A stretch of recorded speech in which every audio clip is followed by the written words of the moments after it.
You are listening to the Home Service Business Success Show. We have been accelerating the path of success for home service companies since 2011.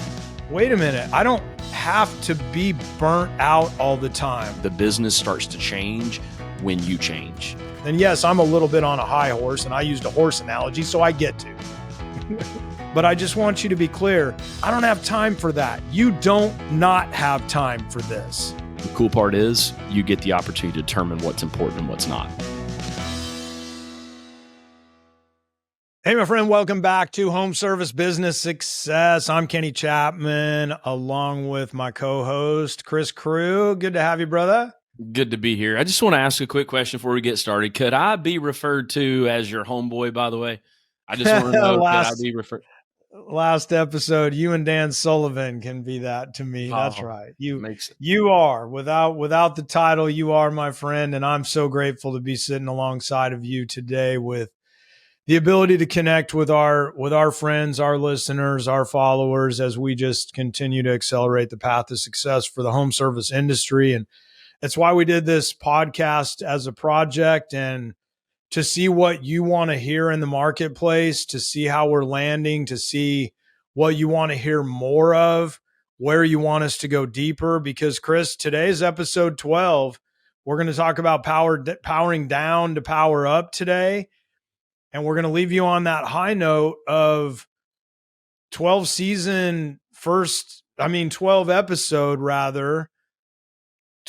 episode season 1. I'll put it that way. and that's a wrap. Today's going to be our final episode of season 1. So it's up to you, the listener, if you want us to come back and bring another season to you. But I feel like all of the areas we've covered, Chris, from really, playing your own game at your own pace and deciding your own race, to lead gen, to sales, to top line intoxication, to how important margins are, to managing some chaos. Sometimes we need to take a breath, and we've got to level set, because this is a really fun part of our lives that we're playing. And if it's not fun, something's out of alignment, and it's time to power down a little bit. Yeah. Well said. As we were getting ready for this episode, I thought about my daughter when she was young, and many that have kids, and if you don't have kids, you'll understand the concept that I'm going to share with you.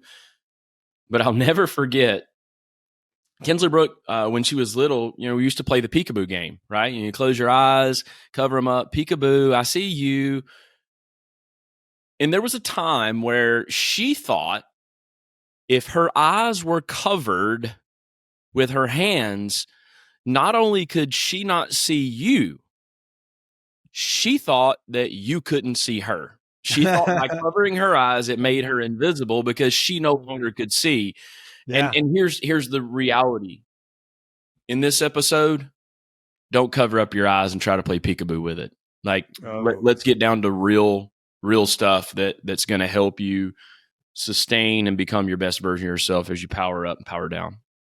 And we've talked about chaos enough, but I'm going to speak from the addictive part of the human brain, which is preyed upon daily and by the moment now. All the social media companies, all the online stuff, all the gaming apps, all of the video games, everything is designed now by attention engineers, and everything is strategically built to gain and keep your attention. And so as I talk about us being in the energy management game, which I talked about in previous episodes, we're also in the attention management game, which means that we're tied to focus. And when we get some additional clarity about who we are and how we want to show up, and understanding that in the addictive brain, one of the, I'll say, last acceptable addictions, when I was addicted to drugs and alcohol, I hid it. Some people may have known it, but I was very functioning. So I hid it from people because I didn't want to get judged because, I'm an alcoholic, or put that in air quotes. I'm not anymore, but I was at one time. Oh, well, oh my God, he's out of control, by people that are completely addicted to the business. And business addiction and career addiction is completely acceptable. Social media addiction is completely acceptable today. And so those are acceptable addictions that I want you to be cautious of, because you and only you can create the necessary boundaries that we talked about on previous episodes in order to break this. And it takes massive commitment, Chris. Oh my God. As I look at how I've changed my life over the last 5+ years, and I'm not a statement. Don't get me wrong. I'm not your guru. I'm not saying I've got life all figured out. I've got a few things really, really figured out. And then there's a whole ton of stuff I don't know about. But when it comes to personal power and personal peace and emotional regulation, I'm pretty damn solid there now. Yeah. It goes back to that old saying, to thine own self be true. And when we're not being truthful with ourself, the only people that we hurt is ourself, and there could be some fallout around others around us, but you get true with yourself. You know what's good for you. You know what's not good for you. And Kenny, you and I have talked a lot about that in some of our private conversations. And there are things that just absolutely drain my energy. And what I've learned is through it's actually pretty cool for those that are not familiar with a Colby index test. We use them here at the Blue Collar Success Group.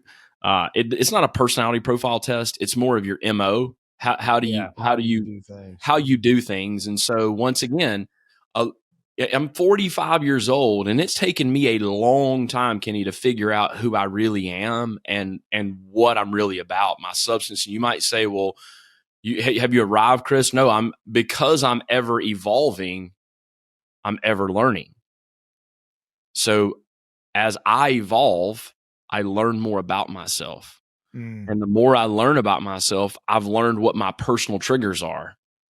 I've learned what are the things that drain my energy. I've learned what are the things that give me energy. I've learned that I can operate in certain areas of the business only for so long before I have to take a break from it. Right. And so when you start to understand that, where a lot of times people just push through all that stuff and have no awareness. And because of that, they're always feeling like there's not enough. They're feeling lack. They're not, they're drained. Not their best self is showing up.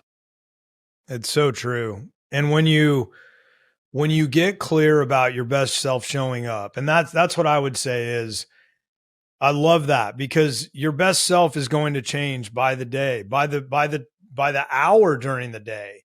And so when you're just focused on what that is, we don't believe in perfection. We believe in progress over perfection. And how you show up is going to be a version of yourself. And I've got a functional medicine doctor now that I see quarterly and do these blood tests and all these panels and all this crazy stuff in order to have the data, because I intend to live a long time. But however, it's not about me living a long time. It's about me functioning at a high level a long time.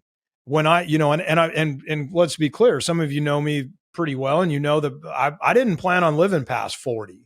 I was going to, old Def Leppard song, I'll tie myself to the 80s. It's better to burn out than fade away. And I was dead set, hell bent on burning out. And then all of a sudden I turned 40 and I went, oh crap, I'm still here. Well, there's a new lease on life then. And so I didn't learn strategies really until later in my 40s of, wait a minute, I don't have to be burnt out all the time. I don't have to be low energy. And I was the guy that was the last one at the bar, the first one on stage the next morning, the hundreds of thousands of airline miles every single year, changing time zones like crazy, eating garbage, drinking like crazy. Like, I was burning myself out. And then all of a sudden I started having some early on health indicators. I had high blood pressure in my early 40s. I was 50 pounds heavier than I am today. I was like and so those are the health things. And I've said this, and I'm going to remind everybody, Chris, you will make time for your health in this human experience of life. When do you want to make that time? You're going to make time. Some people are going to make time in 20-minute increments on a 4 to 5 day a week basis. Other people are going to make time in a hospital bed or a nursing home at the end of their lives. And some will do both, but I just want you to be clear. I don't have time for that. You don't not have time for this. That's what we're talking about. Well, you did say that we're going to go on a little bit of a spiritual journey, and I'm not going to jump off there yet. I can't promise I won't, but your body's just on lease. That's it. And you got to make sure that you do things to make the property value worth more. Mm-hmm. And the only way that you can make the property value worth more is to invest in the physical component, invest in the mental component, because those two things help steer and drive direction of the spiritual component. Yes. And I won't go head first, but I'll jump off the diving board. And I will say that I believe we're spiritual beings having a human experience. And in the human experience, we have a container and we're spinning around on a rock in the middle of nowhere, and we're all going to die. And so some of you are like, and I say that to our team sometimes, and it's like, maybe I get an eye roll, but it's a locating statement because it's a contrast. Like, wait a minute, then what am I doing today? Why am I doing this? What am I? And that's what I want you to think about. And my buddy Joe Polish runs Genius Network, and I've learned a lot from Joe over the years. And one of the concepts that he's talked about, and you've probably seen it in his podcast if you follow him at all or whatever, but Joe talks about the $1 million racehorse. And we've all been out there and go, so the question is, Chris, if I was to give you $1 million racehorse today, how would you treat that racehorse? Would you feed it fast food and too much caffeine and energy drinks and give it Marlboro Reds or Camel no filters and how? And I don't know if horses smoke or not, but you get the point. And so you're like, well, obviously not. This thing is a massive asset. And Joe says, but remember, you are the $1 million racehorse, and us in our business, us in our life, us in our relationships, us as fathers and mothers and brothers and sisters and community leaders, we are $1 million racehorses. And it's time to start treating ourselves better and getting enough sleep and putting actual fuel in our body and not just garbage and so on and so forth. And yes, I'm a little bit on a high horse, and I used a horse analogy, so I get to. So why would we even have these conversations in a home service show? Like, right. We're talking home services because at the end of the day, it's a people business. And the better you understand people, the better you understand yourself, the better business can become. And, your business is a direct reflection of yourself and your choices. So when you look at your team service manager and you're not happy with your team, what kind of personal choices are you making for yourself that's a direct reflection of how your team operates? As an owner, what are the things inside the operation that you're not so satisfied with, but they're a direct reflection of you? So if you don't focus on things and you ignore them, they don't have the ability to be a direct likeness and image of you. Ken, you talked a lot about creating games that, with your own rules that you play by with team members that you want to play with. I think a lot of times people just feel like, it goes back to Forrest Gump in the opening of Forrest Gump. He said, sometimes I just feel like we're just a leaf just being tossed on the wind. And I truly feel that sometimes, Kenny, when I hear business owners talk about and managers talk about, and they feel helpless with their situations. They feel helpless that they're hostage because, top selling people, or there's not enough talent, or there's not enough calls, or cash is tight, or. And so all I hear is just victim, victim, victim, victim, victim. That's all I hear. And nothing's going to change until you step up and take responsibility of the choices that you're making. And the moment that you change your personal life, they start to directly be impacted by the business. The business starts to change when you change. Let that land. The business starts to change when you change. And when you realize the only way you can power up more is by powering down sometimes. And I'm not talking about you got to do deep meditation 5 hours a day. I'm talking about where can you find some space? And to your point, Chris, there's two kind of thought processes around like life is happening to me. And my friend and coach, Krista Clive Smith, shared this with me, and I don't know where she got it, but she's the one that taught me and said, life, level one is life is happening to me. And most of the service business operators and leaders that we see, life is happening to them. Level two, I get out of victimization and life is happening for me. And my late, amazing buddy, Sean Stevenson, that passed away when he fell out of his wheelchair, on his deathbed, he said, "This is happening for me. This is not happening to me."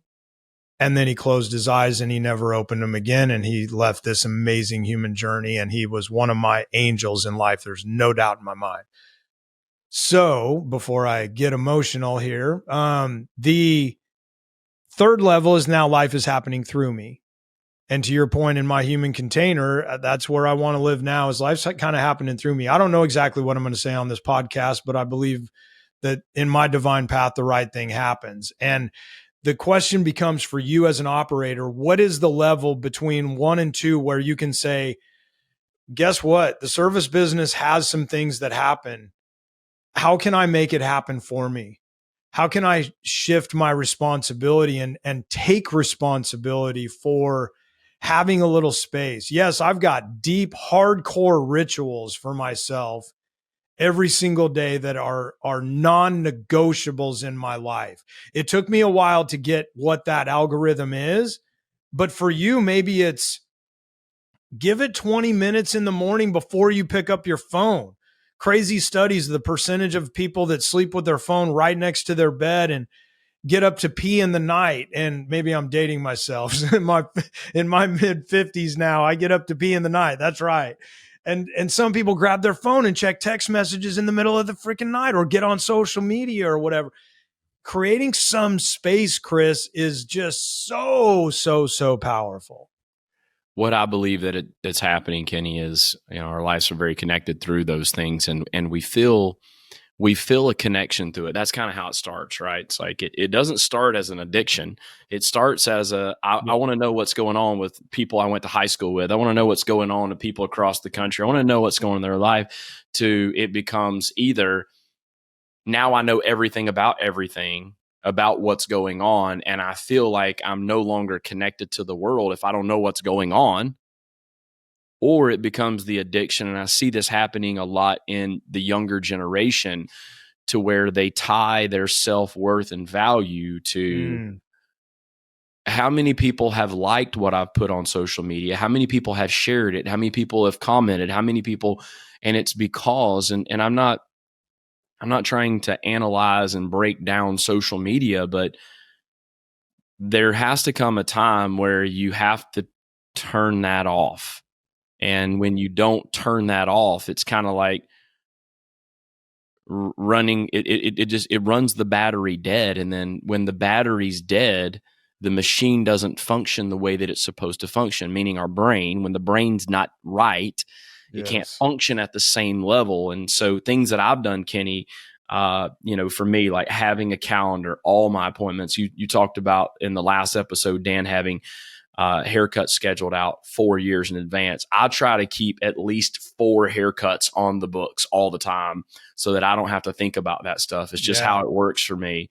I think about like every little thing that we do and what goes on in our life. Even we put that in our team calendar, in our work calendar. Our personal stuff goes in there because the calendar creates freedom to not have to remember all that stuff, right? And I've always been a big fan.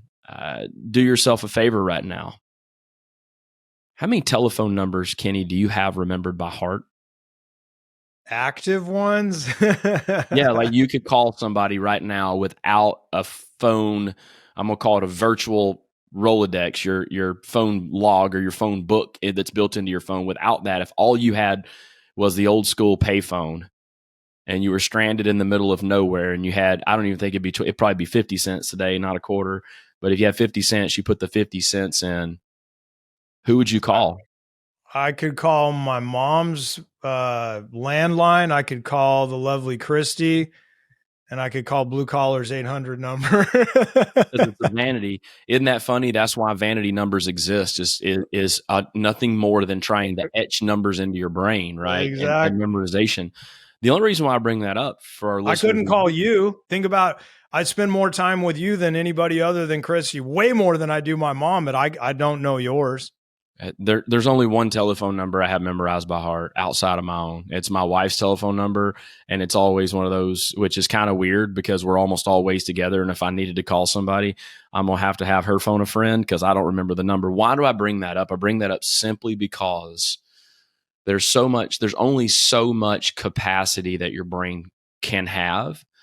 And there's things that you remember, but remember this as well. And I'm going to quote it, but I won't get it perfect. Your brain is a problem-solving tool. Yes. And it only can solve problems that the eyes and ears give attention to. That's right. And so what happens is the more we watch social media, if our brain is bored and doesn't have anything to work on, it'll create a problem, real or not. I didn't get enough likes. So-and-so didn't comment on that. I didn't get the right. And it creates something that's not really there. And so I just want to caution our listeners and our viewers that such a powerful statement that your eyes and ears are truly the conduit to your brain. And so when you have good solid filters on what you allow in here, it'll help you with your powering down and your powering up process. Because when you are able to release things, right? My wife will say things like, how do you even remember that? I'll recall some of the craziest things, but they're usually in moments of things that don't really matter. Like she's like, how do you remember it? We were just last night, we were watching something on TV and she said, oh, look at there's a slush puppy. And they were talking about mixing all the flavors. Do you remember that as a kid? You mix all the flavors. Yeah. And I was like, that's the jam right there. She's like, what do you mean? She's never had a slush puppy. Now, why do I bring that up? Because many of us, there's things that we've just never experienced before, so we don't know what that's like, right? But those childhood memories that I have are so vivid for me in certain moments, yet there's things I don't remember at all and I don't recall. Be careful how you allow your brain to filter the things that it filters. It'll file things that are important in the important category, and the things that are not important, it files it out. That's right. The cool part is you get the opportunity to determine what's important and what's not.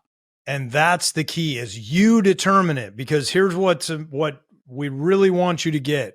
If you're not clear and you're not committed, somebody else is, and you will be following somebody else's path, derivative, directive, all of those different types of things. And so be cautious with your online consumption, be cautious with your news.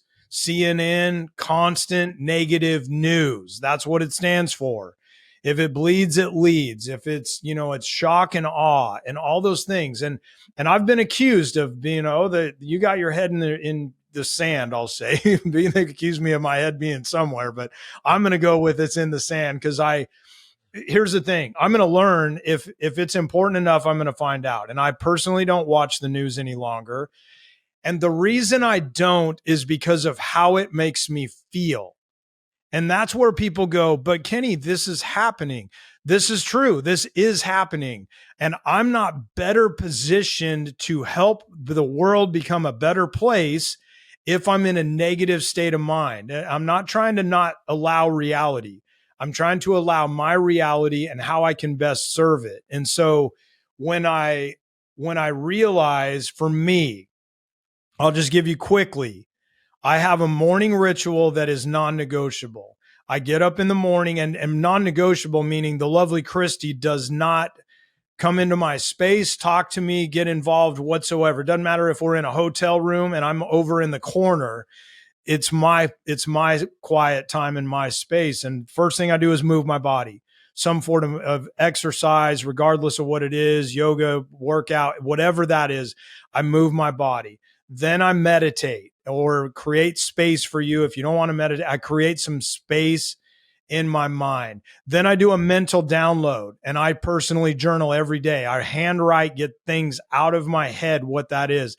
So I download my brain. What was yesterday like? What am I feeling? What am I noticing in myself? Then I do a mental upload. So now I consume good content. I watch something, I listen to something, I read something. So now I'm uploading positivity into my brain. And then I set a mental intention of what my day is going to be. My 5 M's every single day for over 5 years. I do not miss these things. And so it's not about me. It's about you and your commitment and what you do. And you go, but Kenny, sometimes it's early. That's right. Today, you and I started recording, Chris, at 7:30 my time. What does that mean? I had a 5 a.m. alarm. That's what that meant. Do I need that full 2.5 hours? No. But I wanted to have a good workout today. I wanted to have a good meditation session because we're going in the studio today. And I'm better going back to, I'm going to better serve you as the end listener. I'm going to better serve Chris as my co-host. I'm going to better serve humanity if I got up and served myself. What does that mean? That goes back to yesterday then, because I got to go to bed by 9. Well, crap. Now I got to have my digital sunset by 8. I'm not going to have any technology for an hour before I go to bed. It's a commitment. And some of you are going, I can't do that, Kenny. I have kids. I'm not saying. Guess what? I've got one of the easiest lives in the world because I had it hard. I made it easy. I just encourage you to not make the excuses. Find what works for you. And you've got your own style, Chris. Yeah. And what works, it's like the whole concept. I love what Vince Lombardi said. He was like, you know how many diet plans somebody needs? 1. And then they just need to stick to it. Now, I'd say this, not all diet plans work for everybody because different bodies are different, just like different rituals are different for other people. I've got my process that works for me. I've got my process how I power down, how I get prepared to go to sleep. And, sleep is not a challenge that I faced with. When I lay down, I go to sleep. I power off. My process works for me. I'm not saying that it's perfect, but it works for me. And that's where my request of you today is to create for yourself a ritual. Kenny called it a ritual. You might call it a routine. You might call it a habit, whatever name you want to put on it. But here's what I have found, Kenny. Consistency is key. Yeah. Whether I'm at my house, someone else's house, in a hotel room, on vacation, I've got to make sure that I do me. Yeah. Does that make sense? I want to do me. I don't want to do Kenny. I want to do me. No, that's right. And I don't want you to be anything other than who you are, identifying what that is that works for you. And guess what? When I say every day, and Chris said, Kenny calls it a ritual. Well, just a little snapshot. I started this the day that I got sober. And so I made it a ritual because it was life or death to me. It was that important that I had to do something to get my life in order and get my life in alignment. And a routine, I can kind of break a routine. A ritual has a deeper meaning to me. So I utilized vocabulary on my side to create an emotional tie. Kenny's creating a ritual. I've never stuck to a routine. And so that was why I personally named it a ritual. Now, let's be clear. More often than not, let's get to that. Like, I've done times where I've done 30 straight days of yoga. There's other times I'll do yoga a couple days a week, but I do something to move. It could be a brisk walk, by the way. It's not perfection. It's not CrossFit. It's not and there's nothing wrong with any of those things, but most people overestimate what they can do in a year and underestimate what they can do in 10 years. I'm playing a long game here, Chris. So I want to I'm just going to do little bits at a time. And that's what we're encouraging you. Lean into yours, find what works for you, commit to it. And then when you fall off, recommit to it. That's what it's about. That's where your power up is going to come from. It's interesting you say that, Kenny. We here, Chelsea and I work from home. We've got our own different rituals of how we work because it's not like we have to do this as a family, as a married unit. This is no, we got to do ourselves, whatever serves us best, because you're the only one that knows what works for you. But one of the things that I would recommend is have awareness. I was listening to a podcast one time on high performers as athletes. And one of the things that I was listening to, she was a professional swimmer. And she said, according to studies and research, when your body sits in one position for longer than a 60-minute interval, it starts to do something to create comfort. And so one of the things that high performers continue to do is at least every 60 minutes, some change in physical interaction. I get up, I walk around the building. I get up, I go, even planned or unplanned, I get up and I go to the restroom. I change the physical state of what I do a push-up. I do a jumping jack. I could literally, at my desk, I can do a stretch, right? To change. Yes. And that goes back to, yes, because as I said in the very beginning, it's the body and the brain, right? The body and the brain helps the spiritual connection to the eternal component of us. Once again, I'm not going to get super.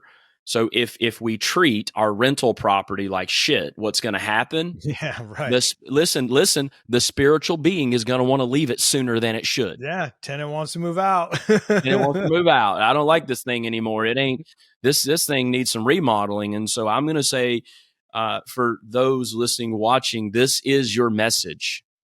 Where in your life do you need to interrupt the patterns that have set in that are stagnant? The patterns that you have fallen into, the rituals that you've accepted. Yes. It's time to take control of your life. And when you take control of your life, you're taking control of the business. Yes. You don't take control of the business and continue, because there's no two versions. If your life is a disaster, the business is probably going to have its challenges. And I'm going to say, focus on that. Don't try to perfect it and be like, all right, when I become what I've learned, Kenny, is when I'm a better father, when I'm a better husband, when I'm a better son, when I'm a better brother, guess what? When I show up to work, I'm a better version of myself altogether, because these two people coexist in the same body. Period. I don't flip a switch and go to work. I don't flip a switch and I'm off of work. And if that's how you live, this is my message for you. You've been programmed that way. It doesn't have to be that way. You're the same person existing in different roles. And that's it. And then they all cross over. They're all integrated. They're all tied together. You want a better business, build a better human. And that's what it's all about. And ultimately, that's what we do at Blue Collar. I thought about our training when you were talking about, we get people up and moving and tactile and different things. And that's ultimately what it's about, ladies and gentlemen. It's about you finding what works for you. If you want better answers, ask better questions. Mm-hmm. And we would just ask you now, as we wrap up season 1, to to let us know what you want to hear more of. Do you want us to do another season? If you do, let us know. What kind of topics do you want to hear? How do you want us to go? You want, where you want us to teach, where you want us to storytell, whatever that is, we're down to ride. If you are, if not, then hey, we got plenty we can do. There's no shortage of tasks and projects for Chris and Kenny, but we're just so honored. I mean, Chris, I'm so grateful that we created the time and space to do this and be with our fellow home service business peeps, I'll call them. This community, this tribe, whether you're part of Blue Collar Success Group or not, is irrelevant to us right now. What it matters is that you're getting better in the space, because everybody gets better in the space. And we love our members. And if you're a member, we're so grateful for you. And if you're not a member, of course, we'd love to have you as a member. But we just want to continue to build better humans. And we hope by listening to these 12 episodes, something has hit you at some point that has made this worth your while. Right on. Absolute honor and pleasure, Kenny, to share. I said in the very beginning, this industry has changed my life and give me purpose. And for that, I'm forever grateful. And I have the feeling to be forever indebted to continue to give to it. And what I've learned is you can't really outgive this industry. You just can't. Right. Because whether you I don't want to get spiritual again, but reap what you sow, karma, whatever you call it, but you just can't outgive this industry. That's right. You just can't outgive it. And so we continue to give and continue to receive. And so thank you so much, Kenny, for this opportunity here in this show. Thank you for playing full out. Thank you all for listening and playing full out. Keep being the best version of yourself. Keep elevating yourself. Until we talk, make it a better than fantastic week, month, year, whatever it is. And we'll see you soon, everybody. Thank you.